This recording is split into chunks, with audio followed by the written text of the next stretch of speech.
이맘때쯤이면은 이제 별을 베고 이제 추수를 해서 논이 빈논이 되죠. 이제 그러면 그 빈논에 물을 대서 스케이트장을 만들기도 하고 또 그 빈논에서 운동장 삼아서 축구를 하기도 합니다. 어릴 적에 그 별을 다 뺀 빈 그 논에서 동네 아이들이 워낙 많다 보니까 둘이 이 편을 이렇게 나눠서 아이들끼리 축구 시합을 했는데요. 그때 찾던 공은 공 같지도 않은 공을 가지고 축구를 했던 것 같습니다. 그래도 그것이 그렇게 즐거웠습니다. 중학교를 갔는데 특활반이 있어서 각기 자기가 하고 싶은 그런 특별 활동을 하는데 축구반이 있었어요. 그래서 얼른 축구반에 들어갔습니다. 왜냐하면 정말 제대로 된 축구공을 가지고 한번 축구를 하고 싶었습니다. 그런데 어느 미술 시간에 크로키를 그리라고 해서 이렇게 크로키를 그렸는데 미술 선생님이 야, 너 다음 시간에 특활 활동할 때 미술반으로 와 그러더라고요. 근데 전 싫었습니다. 그래서 말을 안 듣고 축구반으로 갔습니다. 그 다음 미술 시간에 제가 얼마나 얻어맞았는지 미술 선생님이 폭력적으로 저를 때렸습니다. 그리고 미술부로 들어오라고 강제로 끌려가서 그림을 그린 것이 결국은 그림을 그리게 됐고 또 미대에 가게 됐습니다. 어머니가 반대했는데도 불구하고 선배 형이 자꾸만 권유를 해서 서울에 있는 동국대학교에 들어갔더니 거기에 승복을 입고 다니는 학생들이 캠퍼스에 많이 다녔어요. 승가학과 학생들이었고요. 다 이제 졸업하면 마치 경찰대학을 졸업한 것처럼 이제 주지가 되는 사람들입니다. 그리고 또 인도 철학과가 있었는데요. 그 인도 철학과 아이들의 복장과 이런 여러 가지 외모가 용모가 굉장히 특이했습니다. 철학을 하는 애들은 조금 이상한 애들인가 보다 그런 생각을 했는데 훗날에는 저도 철학을 좀 하고 싶은 생각이 많이 들었습니다. 결국 저는 대학교를 다니는 동안에 여러 가지 일을 겪으면서 중퇴를 했습니다. 그리고 훗날에 복학을 하지 못해서 결국은 중퇴가 돼버리고 그리고 신학을 했습니다. 신학교를 가서 신학 공부를 하다 보니까 그게 저한테 적성에 맞는 거였어요. 다 뭐 어렵다 힘들다 하는데 저는 신학 공부가 참 재미있었습니다. 재미있게 공부를 했습니다. 신학을 하고 또 이렇게 목회자의 길을 걷고 하면서 훗날에 이제 기독교 상담학도 또 종교 철학도 조금씩 다 맛은 보았습니다만은 그래도 이 신학의 매력을 따라갈 수 있는 학문이 없다 그런 생각을 하고 있습니다. 신학은 철학과 굉장히 관련이 깊습니다. 그래서 신학을 하려면 철학을 공부하고 신학을 하면 아주 좋다는 말을 선배 목사님들이 많이 했어요. 그러나 철학과 신학이 같지는 않습니다. 철학은 어떤 세상의 이치나 진리를 나름대로 깊이 사유하면서 만물의 이치, 만물의 근본 진리 이런 근본적인 답을 얻기 위해서 수없이 질문을 던지기도 하고 또 거기에 대한 답을 내리기도 합니다. 그래서 이 철학은 많은 사람들의 지성을 깨우치기도 하고 또 어떤 한 시대의 사상을 주도해 나가기도 합니다. 그러나 철학이 낳은 어떤 사상과 진리는 그 시대에 따라서 자꾸만 바뀔 수밖에 없습니다. 그래서 고대 철학이 다르고 중세 철학이 다르고 근대 현대의 철학이 그 논점이 완전히 다릅니다. 또 철학을 하는 그 대상도 자꾸 바뀝니다. 신학도 물론 학문으로서 한계가 있습니다. 왜냐하면 신학은 그 대상이 하나님이십니다. 신입니다. 사람이 신을 대상으로 해서 학문을 한다는 것이 이게 사실은 맞지 않습니다. 어떻게 사람이 신을 다 알 수가 있겠어요? 어떻게 하나님을 학문으로 다 정리를 할 수 있겠습니까? 그런 면에서 신학은 한계가 있습니다. 그러나 신학의 형태는 그렇게 해서 조금씩 다를 수도 있지만 그 시대의 어떤 문화나 또 여러 가지 어떤 그 사상이나 이런 거에 따라서 신학의 형태도 조금씩은 다르지만 그 신학의 주된 핵심은 바뀌지 않습니다. 하나님입니다. 철학은 진리가 무엇인가라는 이 질문과 답을 철학자마다 또 시대마다 자꾸만 다르게 쏟아내고 있지만은 성경과 신학을 이 하나님을 기반으로 하는 이 신학은 그렇게 매번 바뀔 수가 없는 것입니다. 왜냐하면 진리가 영원히 변하지 않는 하나님께 있기 때문에 그렇습니다. 하나님은 영원히 변하지 않습니다. 영원한 진리라고 하는 것은 이 피조 세계에 있지 아니하고 모든 피조 세계를 창조하신 하나님께 있는 것입니다. 성자 하나님이신 예수님께서 내가 길이고 진리고 생명이라고 그렇게 말씀하셨습니다. 영원으로 잇댈 수 있는 길은 오직 한 길, 예수님이십니다. 그리고 영원히 변하지 않는 진리는 어떤 학문으로 얻어낼 수 있는 것이 아니라 그 진리는 바로 예수님이십니다. 영원한 생명을 얻게 하시는 분도 역시 예수님이십니다. 사복음서를 보면 예수님의 행적이 쭉 돼 있어요. 마태, 마가, 누가, 이 세 복음서는 완전히 예수님의 행적 중심으로 기록이 되어 있습니다. 그런데 요한복음은 조금 다릅니다. 약간 특이한 점이 있어요. 그래서 생각을 하면서 요한복음을 읽어야 됩니다. 요한은 당시에 로고스라고 하는, 말씀이라고 하는 이 철학 사상을 도입해서 예수님을 소개합니다. 그래서 요한복음을 펼쳐보면 말씀이 나오는데, 태초에 말씀이 계시니라. 이 말씀이 하나님과 함께 계셨으니 이 말씀은 곧 하나님이시라. 만물이 그로 말미암아 지은 바 되었으니 지은 것이 하나도 그가 없이는 된 것이 없느니라. 이렇게 시작이 됩니다. 그래서 철학을 했던 사람들이나 어떤 논법적으로 설명하는 걸 좋아하는 사람은 요한복음을 굉장히 매력 있게 봅니다. 태초에 하나님께서 만물을 창조하실 때 예수님은 하나님으로서 그 만물의 창조주가 되셨다는 것입니다. 창조주 하나님은 성부 하나님 한 분이 아니라 성부, 성자, 성령 삼위일체의 하나님으로서 하나이신 하나님이라는 것입니다. 그러므로 성령도 하나님이시고 하나님의 영입니다. 오늘 우리가 예배 드릴 때 하나님은 영이시니 예배하는 자가 영과 진리로 예배할지니라. 성부 하나님, 성자 하나님, 성자 하나님 다 하나님의 영입니다. 그래서 성령의 임재는 곧 하나님의 임재를 말하는 것입니다. 성령이 임할 때 바람같이 임하고 불같이 임하고 또 때로는 비둘기같이 임하고 이렇게 성령이 임하는 여러 가지 그 현상들, 그 임재의 양상을 표현한, 그것은 다 다르지만 그 표현된 그것 자체가 성령이 될 수가 없습니다. 마치 성령이 바람인 것처럼 어떤 기운인 것처럼 성령 받으라 훅 하는 그런 걸 가끔가다 보면 유튜브에서 보는데요, 그가 안 맞는 겁니다. 성령이 그런 뭐 훅하고 불어서 오는 그게 성령이 아닙니다. 성령은 인격적인 하나님이십니다. 하나님의 영이십니다. 성령은 불이나 바람이나 비둘기나 이런 것으로 표현됐을 뿐이지 임재하는 그 여러 가지 현상들이 그렇다는 것이지 성령이 어떤 그런 현상이나 기운이 아닙니다. 성령은 하나님이신 것입니다. 하나님이 임하시는 것, 성령이 임하는 것이 곧 하나님이 임하는 것입니다. 신학에서는 삼위일체를 다룹니다. 근데 그 삼위일체가 학문으로 이렇게 정리는 됐지만 굉장히 어렵습니다. 뭐 설명을 하려도 이걸 완벽하게 설명해 내기가 어렵습니다. 어떤 사람은 쉽게 설명하려고 나무가 있으면 나무 기둥이 있고 가지가 있고 뿌리가 있고, 가지와 뿌리는 다르고 또 뿌리와 기둥은 다르지만 이 세 가지는 한 나무다. 이것도 완벽한 설명은 될 수가 없습니다. 그러니까 이 어떤 철학적인 사유나 또 과학적 증명이나 이런 것을 가지고 완벽하게 삼위일체를 설명해내기가 어려워요. 그래서 결국은 믿음을 통해서 삼위일체 되신 하나님을 알 수 있는 것입니다. 믿음을 기반으로 하지 않는다면 신학은 도무지 할 수 없는 학문이고 신학의 모든 서적들은 그저 휴지에 불과합니다. 우리 신앙생활도 마찬가지입니다. 신앙생활도 믿음이 없으면 신앙생활 자체가 불가능한 것입니다. 여러분 어떻게 동정녀 마리아의 몸에서 예수님이 성령으로 잉태되었다는 것을 그걸 어떻게 믿을 수 있습니까? 이것 어떻게 과학적으로 그걸 증명해내겠습니까?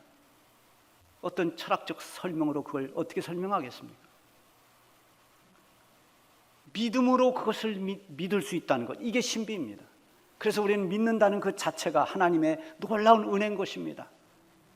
왜 내게 믿음 주는지 나는 알 수 없도다. 우리 감격해서 찬송하지 않습니까? 삼위일체를 배울 때 이렇게 성부 하나님은 신론에서 배우고 또 예수님에 대해서는 그리스도론에서 배웁니다. 전에는 성령론을 다루지 않았어요. 옛날에는. 그러다가 뒤늦게 이제 성령론을 이제 공부를 해서 지금은 성령론을 굉장히 중요하게 여깁니다만은 삼위 가운데서는 성령을 그렇게 큰 비중을 두지 않았습니다. 우리가 신앙 고백하는데도 보면 창조주 하나님과 예수님에 대해서는 쭉 나오다가 성령은 한마디 나옵니다. 나는 성령을 믿사오며 나는 성령을 믿는다. 요거 한마디 딱 나옵니다.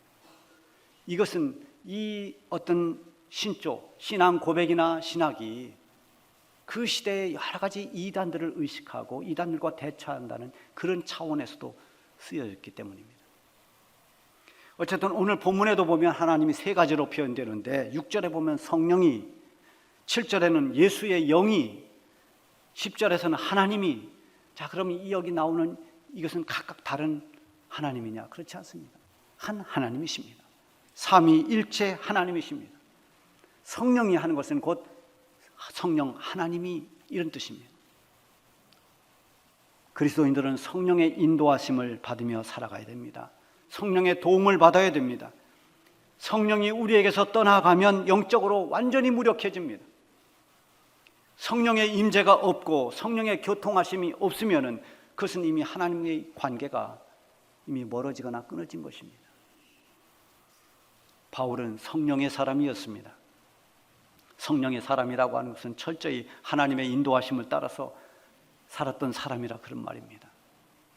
오늘 본문 말씀 가운데도 보면 바울이 과연 성령의 사람이라는 것을 알 수 있습니다. 바울은 언제나 성령의 역사에 대해서 굉장히 민감했습니다. 성령께서 과연 나를 어떻게 이끌고 계시는지, 성령님께서 나를 인도하시는 그 길이 어떤 길인지, 이 성령의 인도하심에 대한 사인을 금방 깨달았습니다. 그만큼 성령에 대한 민감성을 가지고 있었습니다.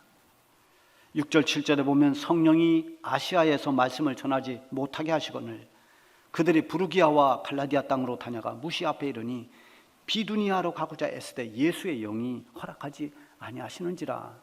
여기 보면 성령이 막으시고 예수의 영이 허락하지 않고, 자, 이것을 바울은 다 인지를 합니다. 바울이 지금 뜨거운 전도의 열정을 가지고 계속 전진해 나갑니다. 아시아 쪽으로 계속 북쪽으로 향하고 있는데 성령이 막습니다. 이런 성령이 막을 때 깨닫지 못하면 그 상황을 원망합니다. 왜 이렇게 일이 안 되나? 왜 일이 이렇게 꼬일까? 왜 이렇게 되는 게 없을까? 라고 자꾸 상황을 원망하게 됩니다. 성령의 인도하심을 모르면은 성령이 막는데도 불구하고 자꾸 내가 내 의지를 가지고 뚫고 나가려고 하다가 결국은 무리수를 두다가 낭패를 보고 실패합니다. 내가 무언가를 하고자 하는 열정이 넘쳐나고 의욕이 넘칠 때, 그런데 일이 꼬이는 경우가 있습니다. 그러면 다시 한번 체크해 보아야 됩니다. 성령 하나님께서 과연 어떤 사인을 주시는가? 성령님이 이끄시는 그 길로 가지 아니하면 그 길이 형통하게 된다 할지라도 그 끝을 가보면 그건 실패입니다. 그러나 성령께서 인도하시는 그 길로 순종해서 나아가면 안 되는 것 같고 힘들고 고난도 있다 할지라도 그 끝을 보면 하나님께서 반드시 합력해 선을 이루어 놓으십니다. 그래서 성도들은 성령에 민감해야 됩니다. 성령의 인도하심인가를 분별할 줄 아는 지혜를 하나님 앞에 언제나 구해야 됩니다. 바울이 저 에게해 연안에 있는 항구 도시 드로아에 갔을 때 환상을 보았습니다. 어떤 저 건너편 유럽 쪽에 마게도니아 쪽에 한 사람이 손짓을 하면서 여기로 와서 우리를 도와달라고 그렇게 간청을 합니다. 근데 10절에 보면 바울이 그 환상을 보았을 때 우리가 곧 마게도니아로 떠나기를 힘쓰니 이는 하나님이 저 사람들에게 복음을 전하라고 우리를 부르신 줄로 인정함이러라.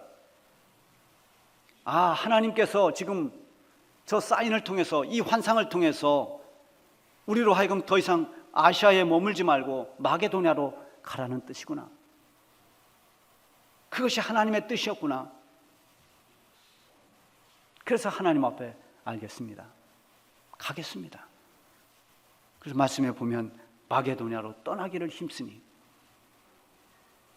성령을 통해서 깨달았을 때 예, 알겠습니다. 제가 그 길로 가겠습니다라고 하는 것이 하나님을 인정하는 것입니다. 내가 세웠던 계획, 내가 가지고 있던 커다란 야망, 그것조차도 성령이 아니라고 할 때 그것을 포기할 줄 아는 것이 하나님을 인정하는 것입니다. 잠언 3장 6절에 보면 너는 범사의 그를 인정하라. 그리하면 네 길을 지도하시리라. 이렇게 말씀하고 있어요. 하나님을 인정하면 하나님께서 친히 가야 할 길로 지도해 주십니다. 하나님이 지도해 주시는 그 길은 여러분 염려할 게 없는 것입니다. 여러분이 가는 그 걸음걸음 하나님이 지도해 주시면 가장 복인 것입니다. 하나님을 인정하는 사람은 하나님께서 이끄시는 길로 순종하며 갑니다. 내 형편과 처지에 따라 가지 않고 성령께서 감동 주시는 그 길로 가는 것입니다. 내가 가고 싶지 않아도, 내가 원치 않아도, 내 형편은 그것이 아니라 할지라도 성령이 나를 감동시키고 나를 이끄시면 예, 제가 가겠습니다. 저 마게도냐 땅 한 번도 가보지 못한 곳이지만 하나님의 뜻이 그것이니 하나님의 뜻을 인정하고 제가 가겠습니다. 이게 믿음입니다. 이제 연말이 다가오지 않습니까? 여러분 교회 생활하면서 신앙생활하면서 연말이 오면 어떤 생각을 하십니까? 내년엔 내가 더 열심히 주의 일에 봉사하리라 이런 분들도 있겠습니다만은 이제 내년부터는 내려놔야 되겠다 이런 분이 아마도 더 많을 수도 있습니다. 모르겠습니다. 그러나 그것을 여러분의 형편과 여러분의 판단으로 판단하기 이전에 먼저 하나님 앞에 깊이 기도하시기 바랍니다. 하나님, 저를 택하시고 부르시고 저를 일꾼으로 세워주신 하나님께서 이제 제가 어떻게 해야 합니까? 제가 이런 형편이 너무너무 힘들고 어렵습니다. 하나님 제 사정을 아시지 않습니까? 하나님 앞에 호소하고 하나님 앞에 내어놓으십시오. 정말 내가 쉬어야 된다면 하나님께서 그 사인을 주실 것입니다. 그러나 그럼에도 불구하고 내가 또 해야 할 일이 있다면 하나님께서 내게 감동을 주실 것입니다. 하나님이 분명히 응답을 주실 것입니다. 성령의 이끄심에 순종하면 그 길이 비록 힘들다 할지라도 성령께서 친히 갈 수 있는 길을 내주시고 그 길 끝에는 하나님이 주시는 응답의 기쁨을 주시는 것입니다. 성령께서는 언제나 우리에게 사인을 주십니다. 감동을 주십니다. 깨우쳐 주십니다. 때로는 우리로 하여금 회개하게 만들어 주시고 때로는 우리로 하여금 결단하게 만드십니다. 그때가 바로 하나님이 주시는 좋은 기회의 때입니다. 성령이 인도하실 때, 그 성령의 인도하심에 여러분들이 깨어 응답하면서 순종하면 하나님 여러분의 기쁨이 되고 그걸 통해서 하나님의 영광을 받으실 것입니다. 바울은 성령의 인도하심을 따라서 저 마게도냐로 건너갔습니다. 낯선 곳입니다. 아는 사람도 없고 그 마게도냐 땅에 대한 정보도 아무것도 없습니다. 마치 아브라함이 오직 하나님의 말씀 하나 붙잡고 자기가 지금까지 살아왔던 자기의 본토 친척 아비집을 떠나서 하나님이 지시하는 곳으로 가는 것처럼 바울은 오직 성령의 인도하심에 순종해서 기약도 없이 마게도냐로 건너갔습니다.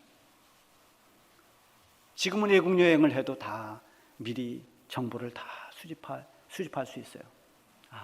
내가 간 그 나라는 뭐 어떻고 기후가 어떻고 뭐 어떻고 뭐 이런 것들을 다 정보를 지금은 다 찾을 수 있습니다. 심지어는 외국에 가도 내가 머물 숙소도 다 인터넷으로 다 정할 수 있고 심지어 식당까지도 정하는 이런 시대가 됐습니다. 그래서 요즘에 우리 젊은이들은 외국 여행을 두려워하지 않습니다. 어디든 다 다닐 수 있어요. 그런데 당신은 사도 바울이 마게도냐로 가던 그 당시는 그것은 전혀 상상도 할 수 없는 불가능한 때입니다. 아무런 정보도 없습니다. 그곳에 아는 사람도 없습니다. 준비해 놓은 것도 없습니다. 오직 순종하며 갈 수밖에 없는 상황입니다. 그렇게 건너간 마게도냐에서 처음 머문 곳이 마게도냐의 첫 성이라고 하는 빌립보입니다. 빌립보에서 누구를 만나느냐 하면 자색 옷감 장수인 루디아라고 하는 여인을 만나게 됩니다. 루디아가 바울이 전하는 복음을 들었습니다. 주께서 루디아의 마음을 열었다, 그렇게 성경에 보면 기록되어 있어요. 하나님께서 루디아의 마음을 감동시켰습니다. 말씀을 들을 때 감동이 왔습니다. 지금 말하면 말씀을 듣고 큰 은혜를 받았습니다. 여러분, 우리가 마음의 문이 열려야 말씀이 들어옵니다. 말씀을 통해서 하나님이 주시는 위로를 받을 수 있고, 마음이 열렸을 때 말씀을 통해서 하나님이 우리에게 주시는 힘을 얻을 수도 있습니다. 자, 루디아가 이렇게 마음을 열고 바울의 전하는 말씀을 잘 듣고 은혜를 받고 나서 그 결과가 15절에 있는데, 그와 그 집이 다 세례를 받고 우리에게 청하여 이르되 만일 나를 주 믿는 자로 알거든 내 집에 들어와 유하라 하고 강권하여 머물게 하니라. 여러분, 루디아가 은혜를 받고 우리 집에 와서 거하십시오. 그렇게 자기 집을 선뜻 내줬습니다. 이렇게 해서 바울은 안정된 거처를 마련하게 됩니다. 아무도 아는 사람이 없고 모든 게 낯설기만 한 이 유럽 땅 빌립보에서 복음을 듣고 세례를 받고 자기 집을 선뜻 내준 이 루디아를 만난 것은 하나님께서 바울을 위해서 예비한 여호와 이레의 은혜였던 것입니다. 순종하며 성령의 인도하심을 따라갔던 사람들에게 주시는 하나님의 은총이었습니다. 아브라함은 어땠습니까? 하나님의 뜻을 따라서 자식에 대한 그 욕심, 애착, 그리고 자식을 바쳐야 되는 말할 수 없는 가슴 아픈 그 아픈 마음, 이 모든 것들을 다 뒤로 하고 하나님의 말씀에 순종해서 모리아산에 올랐을 때 하나님은 이삭을 대신해서 드릴 수 있는 어린 양을 하나 준비해 놓으셨습니다. 그래서 그 땅의 이름을 여호와 이레라 이렇게 붙인 겁니다. 하나님이 준비해 놓으셨습니다. 하나님의 인도하심을 따라 사는 자들, 성령이 이끄시는 대로 순종하는 사람들을 위해서 하나님은 지금도 여호와 이레의 은혜를 베풀고 계시는 것입니다. 성령 하나님은 지금도 우리 가운데 계속 역사하고 있습니다. 우리의 길을 때로는 막기도 하시고, 때로는 기다리게도 하시고, 때로는 나는 용기가 없지만 용기를 내서 담대하게 일을 감당하게도 하시는 분이 성령님이십니다. 중요한 것은 우리가 성령의 징조나 사인을 잘 깨닫는 것입니다. 성령께서 무엇보다도 나를 지금 이끌고 계신다는 이 믿음을 먼저 우리는 가져야 됩니다. 그리고 성령의 사인을 깨달을 수 있도록 집중해야 됩니다. 그래서 말씀을 가까이 하고, 그래서 깨어 기도하는 것입니다. 그리고 성령의 인도하심을 깨닫는 그 순간, 하나님의 뜻을 알게 되는 그 순간에 그것을 인정하고, 내가 지금까지 생각하고 판단하고 고집했던 그런 건 다 내려놓고 성령의 인도하심에 순종해야 됩니다. 그러면 성령께서 일하십니다. 성령께서 나를 이끌어 가십니다. 만날 사람을 만나게 하시고, 필요한 것을 직접 채워주시고, 더 나아가서는 우리의 상식과 경험을 뛰어넘는 기적을 통해서도 하나님의 일이 이루어지는 것을 보여주십니다. 이번에 보은건 마르면에 헤비타트 사랑의 집짓기를 통해서 어려운 이웃에게 따뜻한 보금자리를 하나 마련해 주었습니다. 집짓기를 시작할 때만 해도 예산이 턱없이 부족했습니다. 그래서 사무총장님하고 우리 기도합시다. 그러나 두려워하지는 않았습니다. 크게 걱정하지 않았습니다. 왜냐하면 매번 경험하는 일이지만 하나님의 뜻에 따라서 순종하고 일해 나갈 때 하나님께서 모자르지 않도록 채워주셨습니다. 이번에도 집을 완공하고 열쇠를 건네주고 결산을 해보니까 조금 더 부족함이 없이 하나님 은혜로 다 채워졌습니다. 바울이 성령의 인도하심을 따라서 저 마게도냐로 갔더니 거기서 루디아를 만나게 되었고, 성령께서 루디아의 마음을 열어서 바울의 좋은 동역자가 되게 하셨습니다.